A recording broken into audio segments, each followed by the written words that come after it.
اخر شهر يناير 2024 هنفحص النحل، والخلية لو محتاجة برواز بنديها.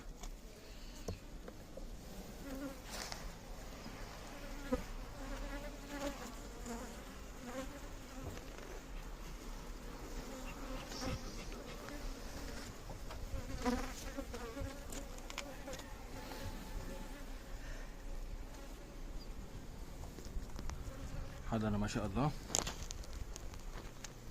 بدون فرو.